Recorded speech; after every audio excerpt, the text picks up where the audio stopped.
The Florida Project, Sean Baker's deceptively sunny new indie, is a movie about a resourceful little girl named Mooney Brooklyn Prince who lives in a castle. Sort of. It looks like a castle, anyway, albeit a giant, tacky, purple one, with bedbugs in one room and an ice machine that never works.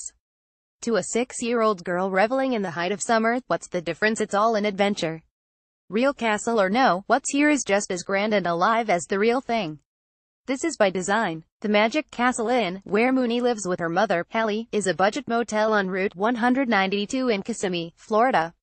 If it looks like an off-brand Disney attraction, that's because it is.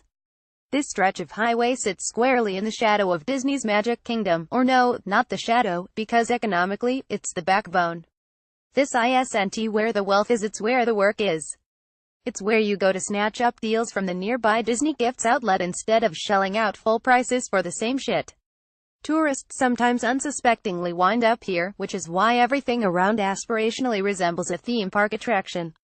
It could all be a speck on one of those zany illustrated maps: the gift shop named Gift Shop, the twisty treat ice cream stand that's shaped like a ginormous, swirling cone.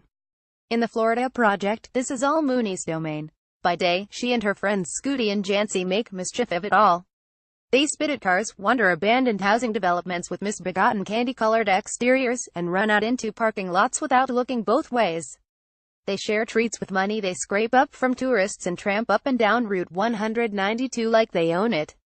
They're little rascals, essentially, a comparison that resonates because, like that ragtag crew, these are kids living through rough economic times. And, like our gang itself, the Florida Project is tonally playful while in fact being a wondrously sad piece of art. That's par for the course for Sean Baker.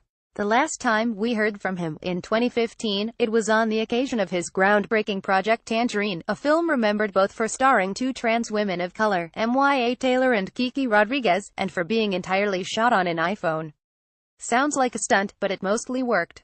The movie, a zany day in the life of these two colorful Angelinos, felt like it was ripped directly from the streets of Los Angeles, playing out with a homespun, amateurish glee. The writing, as in the Florida Project, is loose and natural. Baker has said he doesn't like to impose a script on his actors but rather collaborates with the people he finds, and with the environment they've chosen. That much remains the same with this new movie. But the Florida Project is bigger.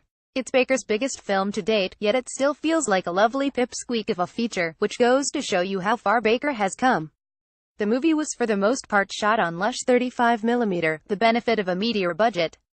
It's entirely worth it. Baker and his cinematographer, Alexis Zabe, make the most out of the Magic Castle's Candyland aesthetic, which, rather than ironically contrasting with the life conditions of the movie's characters, miraculously works to make their world make sense. This is a film largely shot from the perspective of the kids, chasing them through their adventures and peering over their shoulders, as if to see through their eyes, when they are confronted with things they don't understand. It can't help but feel, at times, like a fantasy. The place is a dump, but it's also beautiful, and somehow, that's for all the same reasons. But it's a fantasy subtly undercut by realities faced by the adults. When it's not showing us this world from the kids' point of view, it's because we're seeing things through the eyes of the adults taking care of them.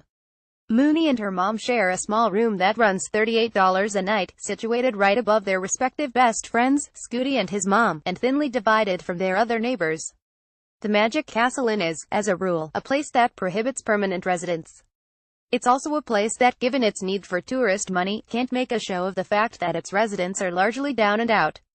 Hallie, who's played with wonderful candor and an unpredictable attitude by newcomer Bria Vinette, is a little bit of a child herself. She's raising Mooney alone and struggling to find a stable job. No one on the Strip will hire her. So she gets over by hawking cosmetics to wary tourists staying at a nearby hotel. When that no longer works, she resorts to the only asset she has left.